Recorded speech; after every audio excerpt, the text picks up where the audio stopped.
Schools are closed today because it's primary election day, as we mentioned. And the big race on today's ballot is the Republican nominee for Kentucky governor. There are 12 Republicans vying for the top spot, 3 people vying for the Democrat side, including incumbent Andy Beshear.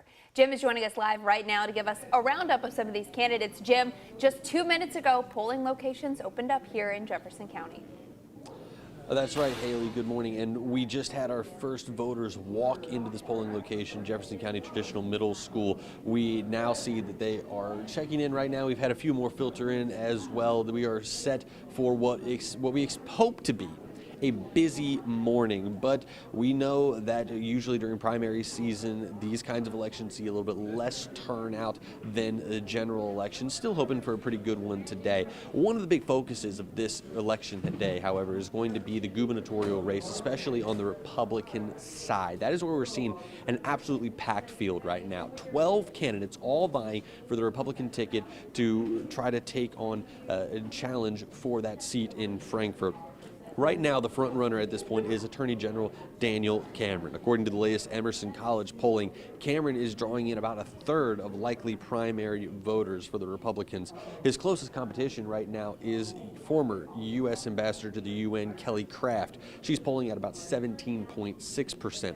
Agricultural Commissioner Ryan Quarles, former lawyer Eric Dieter, State Auditor Mike Harmon, and Somerset Mayor Alan Keck all trail those two to round out really that first half of the ballot for the Republican governor's race. On the other side, Governor Andy Beshear is facing some competition from Pepe Martin and Jeff Young. Now, if that name sounds familiar to you, according to ballotpedia.com, Jeff Young challenged Beshear for the Democratic ticket back in 2019.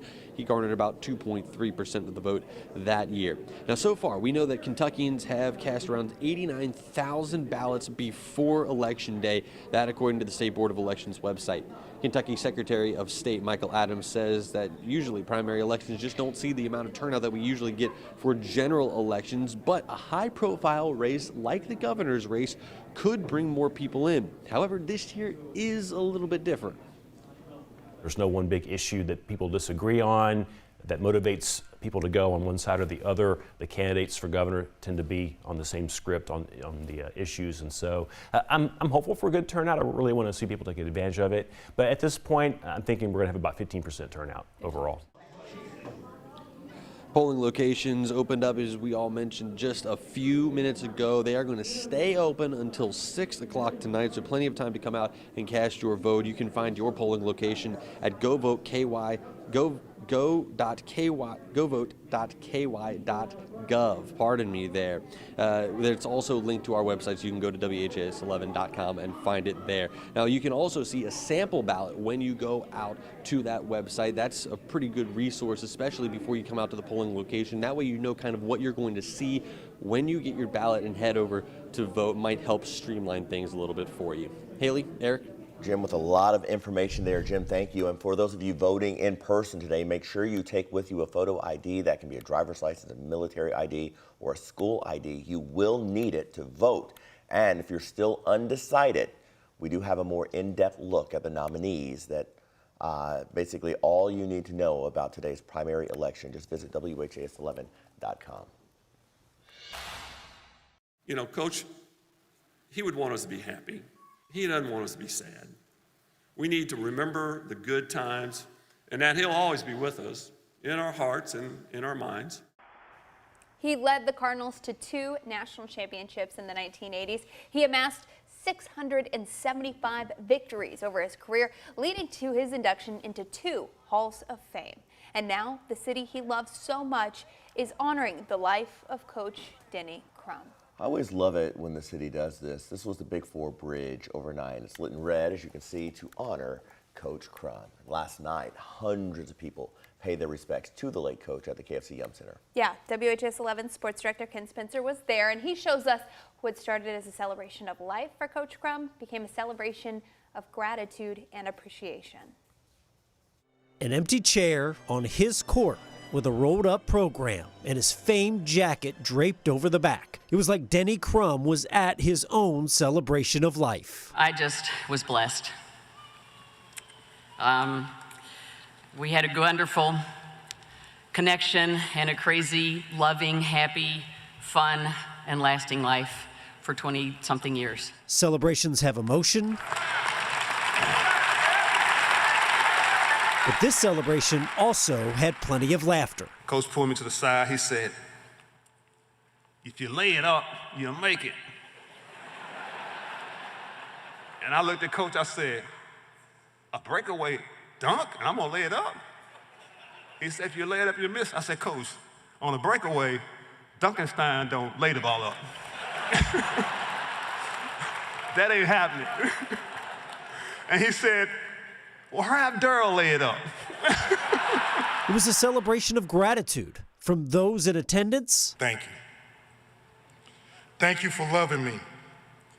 Thank you for allowing me to see you love others. And those who weren't. I will miss him, and I am thankful for the time that I spent with him. He was a kind, good-hearted man, a good man.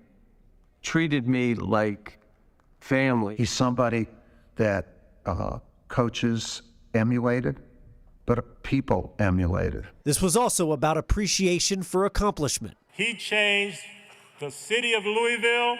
He changed the fans of the University of Louisville, and he made Louisville a national power. Bringing those together to remember a man so many loved. Do you think that he would have liked seeing all of you guys under one roof together? He would have loved it, but he wouldn't have liked the attention. Just a great friend, great mentor, and he will be missed. A final goodbye and thank you to Denny Crum. I was happy to share him. He was my husband, but he was all of ours.